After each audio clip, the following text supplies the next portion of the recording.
Good evening, everyone. How are you guys doing? Happy Wednesday. Happy Wednesday. I'm so glad you can be with us this evening. We are going to get started soon, but this is what I want you to do. This is exactly what I want you to do. You see that button? I think the button might be like right here. Invite and share, invite and share, invite and share. Please, please, please. I'm about to do the same. I'm about to start a watch party as I usually do. Hey, Christina, thank you for joining. So I am going to find myself and I'm going to do a watch party so you guys can watch along with me. So here we go. Watch party gets started. All right. I hope you guys are having a great Wednesday.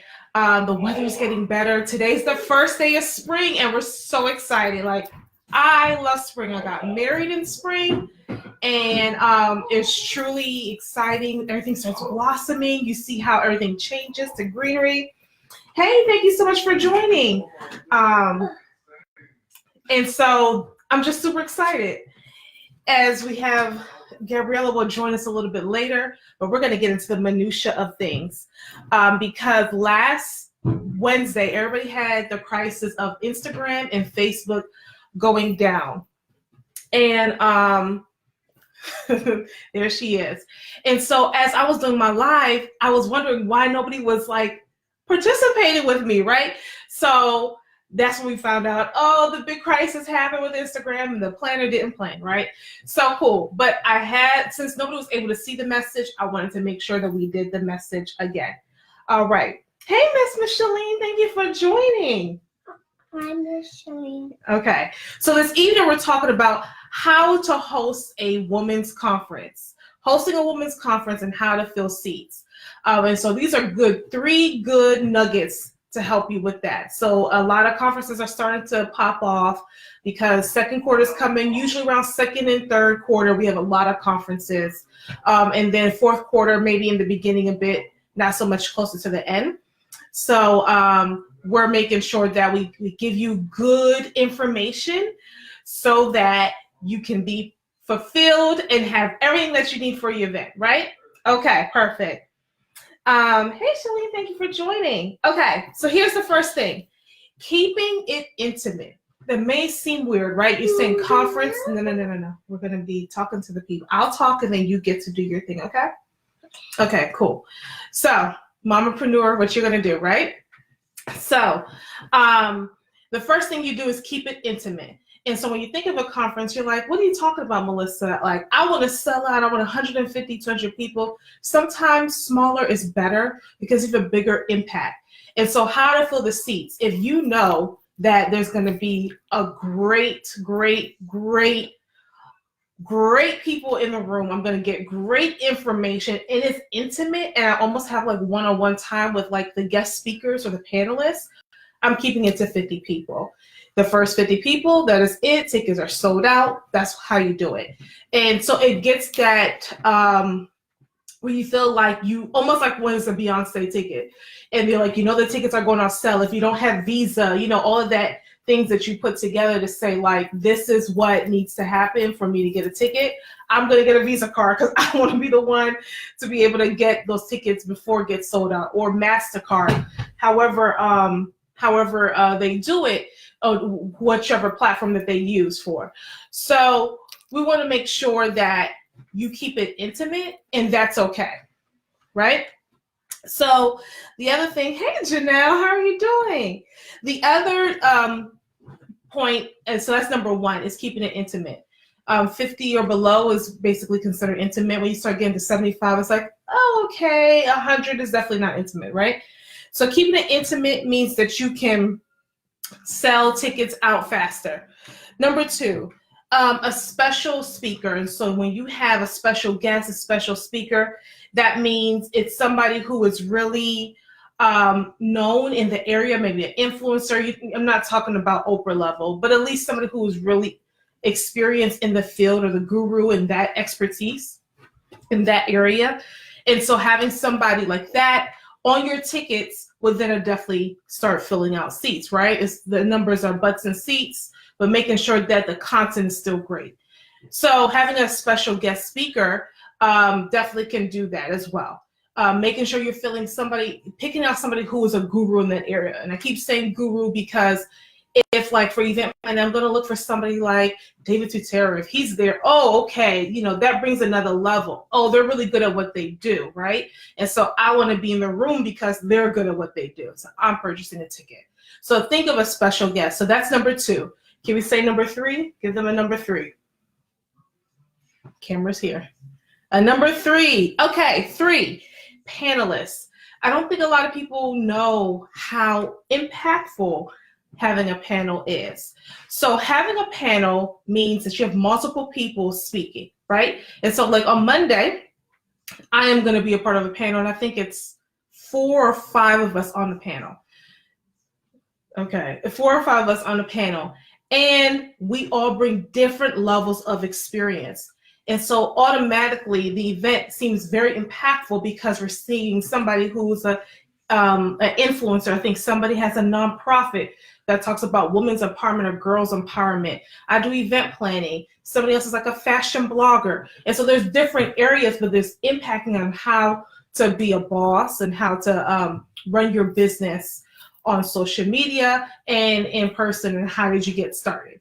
So having a panel, now I can bring 20 people to an event. The other person can bring probably 20 people. If you have 5 people and they all bring 20, or you have 4 people, they all bring 20 people, you have a good amount of people at your event, right? So you can automatically think, if I can't even get 1 person in, but I know my panelists can at least bring 20 people, that's ticket sales right there, because I have a following, the next person has a following, the next person has a following. So picking people who will have a following or impact, or I'm interested in event planning, I'm going to go because she has 12 years of experience. That can be big. And if you have more than 1 panel for your event, then your numbers are already rising. If you can see the odds, always shoot for about 150, then you're going to say like, I'm at least going to get 60. Think of 30% is what you're going to get inside the room. So always try to overdo it so that you at least get your number, right? The same thing with number 1 when we talk about keep it intimate. Yeah, 50 people is your max, but you want to at least reach to 300 people. That way you can get your 50 people, right? Always overreach, and then you can get it. So that is how you feel. That's some ways. There's plenty of ways on how to fill seats, but that is what, these are 3 of the ways on how to fill seats. So 1 is keep it intimate. Reach for 300, only book 50. That's it. 50 is the max amount of people who can fit in there. First come, first serve. See you next year.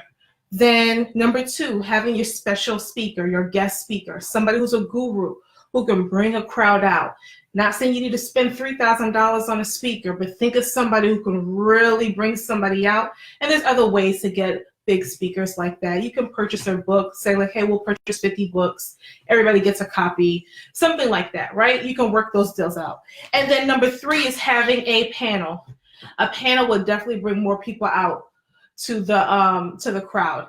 And so having multiple panels or 1 panel, but making sure you're picking people on a panel who has a great influence, because that's what happens for your events. That's what brings people out. That's how you get it going. Okay, you guys? So listen, Women Conferences is Women's History Month. Yes, we are powerful. We're beyond measure, right? And so it's time to really learn about how to get your conferences filled out. And so that is what our message is tonight.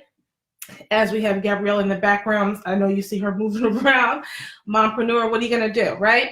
So also, I take this time to also ask your questions. Some people did send me questions from my first live I did about event tips. And then you guys can fill in questions. Hey, David, how are you doing? Thank you so much for joining. So ask your questions, give me hearts, say, hey, let me know that you're here. Can you hear me? All of that information, right? And then what I'll do is we'll talk closer to the end about how can you get in contact with me? How can you get on the radar? How can I have an idea of an event, Melissa, but I'm not sure really what to do. And so I need your help. And that's okay. We can help you. No worries. That's what we're here for. And so here is okay. Look at some of the questions here. Hey guys, thank you guys for joining. Give me some hearts, haze, waves, all that stuff, smiley faces, and then we'll have I'll go on my personal page so we can have Gabriella do her thing. So we don't mix brands here because she's still in my brand. All right, so one person asked me earlier, how do we get people to RSVP? Because they want to make sure that their event fills out and they're not trying to wait for, we call it CP, CP time or CP RSVPs that sometimes we don't even RSVP, but we just show up to an event. Some of us are guilty of that, right? How do I get people to do that? And so depending on the event, I told her either if it's a wedding, there's a hard timeline, and usually I say, listen, blame it on the hostess or the event planner. When they come to sign in, if they didn't RSVP, which I had to do this before, but I knew exactly what I was doing because I was the person receiving the RSVPs, and I know I never got this person's RSVP. And so you just make sure that what I do is when the wedding has started, the reception has started, sometimes people don't show up, right? So I just let them know, hey, let's see if we have any empty spaces, and we'll then fill you in, but give us a moment. And so that is one way. And then for like social events or for conferences, listen, don't ever cancel an event. Even if it's 2 people in the room, it's still impactful. And there's still ways that you can leverage from that. It may seem discouraging, but that definitely plants a seed for another opportunity. Okay, so that answers that question. Let me know if you guys have any questions, put in the comments. And we'll definitely be able to answer that. Hey, Duffine. Okay. All right. So as you guys are writing your questions and sending me your messages, just want to let you know to please follow us on a couple of things. On Instagram at rescue_events. Check out our website, rescueeventplanning.com, and also send me a message for you to do a event planning strategy session. During this session, we take our time to really go through your event and what you're trying to do. And I give you from A to Z. What I mean, I don't leave anything out. I probably am underselling this so much. However, I love to see people really succeed in their events. And so though you may not be able to have me physically there, I have prepped you enough to make it seem like I was there. Okay, so thank you guys again so much for joining. My name is Melissa Jakes. I am CEO and founder of Rescue Event Planning, also known as Olivia Pope of Live Events. And we will see you later. You say bye? I want to sing. Yeah, we're going to do something else on another page. So okay, bye. Thank you so much.